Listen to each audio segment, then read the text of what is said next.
sihlalisane kahle no-Amaleki ondlela zakhe simkholisayo. Uyehova wenza u-Amaleki namafilisti akuphathela izipho azokubuka intaba ziyajika kule nyanga. U-Amaleki siyamehlula kule nyanga.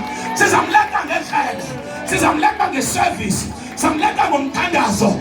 Ithi iBhayibhile u-Amaleki wehlulwa nezindlu zakhe. Amaleki sakuchitha nabantwana bakho. Amaleki sakuchitha nonyoko, sizakuchitha nonyoko khulu. Amaleki sakuchitha nesizukulwana. Egameni lenkosi yami uJesu, ujabo lulwa wena luzawuphosekelwa nje.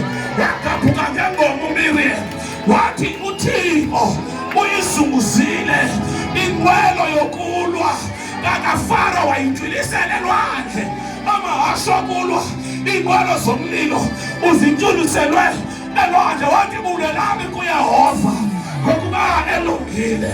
U-Israyeli wonke makathe inceba zikaYehova zikunaphakade. Uyinqaba lo Thixo, uyinqaba siphephela ngaye, uyindlela sihamba kuye.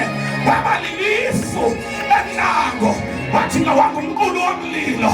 Wakutha nhlango kakushisa ilanga lisibekele izulu, kanti nguJehova uhleli phezu kwabo. Kuthi xa kunethayo kusebusika avutha bengamalangani abeyihitha. Usisinane seenyawo zam uJehova apho uhamba khona uzakukhanyisela.